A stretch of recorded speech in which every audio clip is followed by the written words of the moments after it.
testimonies have never saved souls, yet our testimonies lay low, and we wondering why this world is raising hell. It's because too many Christians are too worried about other people's opinions and too busy trying to save themselves. And y'all, I don't know what's worse. Nobody knowing I'm a Christian, or the only people knowing I'm a Christian are the people at my church. All right. All right. What you have to understand is that people sacrifice their lives to spread the love of Jesus throughout this earth. And you mean to tell me you're more concerned with what other people may think or believe? What if Jesus was more concerned with other people's opinions and less about the salvation you receive? They made him bleed until he bled all his blood till he was dead with nails in feet and thorns in head. What if Jesus was less concerned about spreading the gospel and cared more about what other people said instead? But now instead he stood for what's right, just so everybody can know that for God so loved the world, he gave his only begotten son, that whosoever should believe in him should not perish but have everlasting life. Does anybody know that you're a Christian by your actions? Or does everybody think that you're a Christian because you're acting?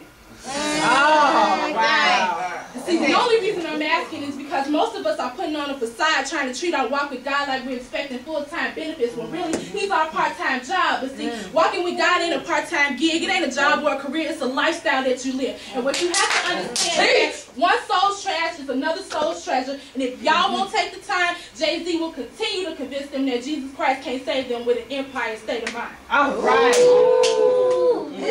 Annihilating desires from a heart that flows treason. You see, this is the final state that in daybreak, the sun will kill demons.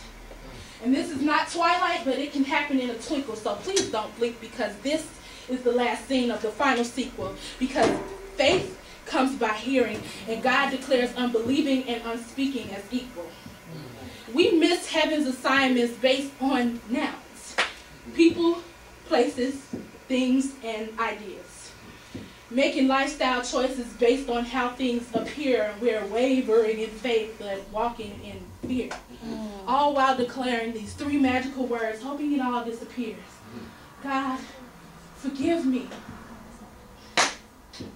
When it really should be those same words, but inverted. What can me give for God? Cause and effect is death cuts through flesh and diseases, leaving bone and marrow rested in pieces when your last breath becomes your first steps in walking with Jesus. Does anybody know that you're a Christian? Are you letting his light shine through? And if not, how many more times are you going to deny Jesus before Jesus denies you? Last lesson. 2 words, stand alone, but strategically combined to form the biggest oxymoron in the history of mankind. Almost. Almost. See, almost is no stranger to Satan, and here's proof, because he only tells lies when it's almost the truth, and it's amazing. See, an almost Christian looks right but lives wrong. Not righteous but right-ish. Now, all God sees is a pile of Ishmaels when he intended for Isaac. In our incompleteness, we find complacence.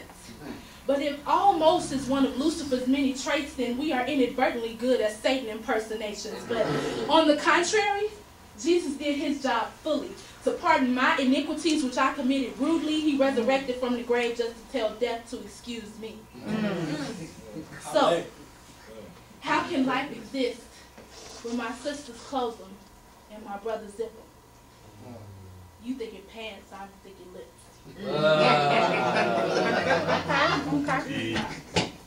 You don't have to shh or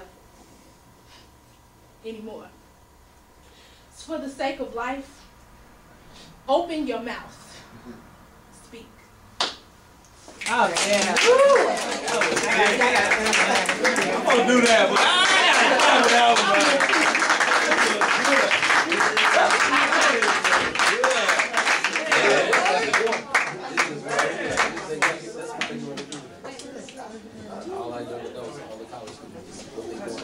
Well, that was Monica Hamilton from ISU. Coming up next, we have Janine Truesdale from right here, BC3. Everybody give her a hand.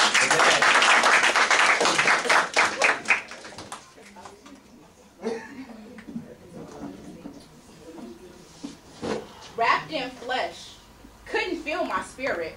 Praying on the altar, but God wouldn't hear it. See, he is his word, and if I loved him, I would fear it. He said abstain from all appearance of evil. That means don't even go near it. We say, I'm saved. I said the sinner's prayer. But prayer is meaningless if the follow-through is not there. Faith without works is dead. Which are you lacking? Did you never have faith? Or are your works where you're slacking? Wrapped in flesh, in this journey of life, sin was my compass, leading me to death's North Star. I took the wide road of darkness, walked away from the narrow passage of light. Couldn't see right because my flesh was all that was left. Couldn't see right because I lacked righteousness. Using my eyes to see, I was completely blind because his people walk by faith, and I never nurtured mine. I told myself I had control. I was fine doing me. Refusing to serve God, I chose self-idolatry. Idolizing myself was how I got the change. You know, the ones around my wrist, inked in Satan's name. But refusing to serve God, I subconsciously signed my contract to be killed, stolen, and destroyed. Wrapped in flesh, giving sin offerings daily. Seeking Satan with a vengeance because my carnal desires enslaved me. But how can I be a slave if I'm living my life for me? You know, he said it in his word, but somehow we always forget. Everyone is a slave either to sin or to righteousness. All of my desires were rooted in the lust of the flesh, the lust of the eyes, and the pride of life. So I was a slave to my sin. Believing in God, but living like he didn't exist. Believing in God, but living like he didn't exist. But what does it profit a man to be a Christian atheist? Christian atheists are nothing but false faith professing slaves. Verbally claiming that we have salvation, but spiritually our temples are in the grave.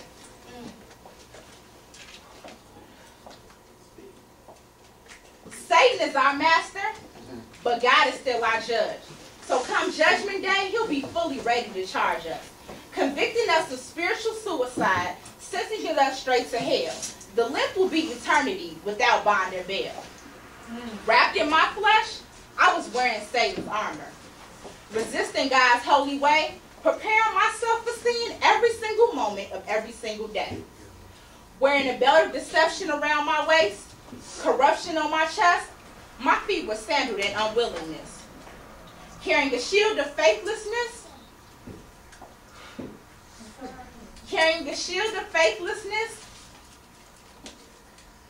I'm sorry.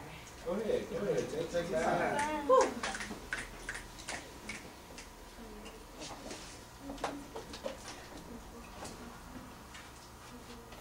It's all right. Carrying a shield of faithlessness, I extinguished the fire of God in my soul. Received my helmet of eternal damnation and the sword of the flesh, which was Satan's promise. And received the sword of the flesh, which was Satan's promise. Fighting just to die, I was a zombie. Spiritually dead, but I appeared physically alive. I could never feed my spirit because I sold my flesh too many lives. Wrapped in my flesh, God reached in and renewed my heart. Graced me with salvation. He gave me a true spiritual start. So now I'm ready to put on the full armor of God.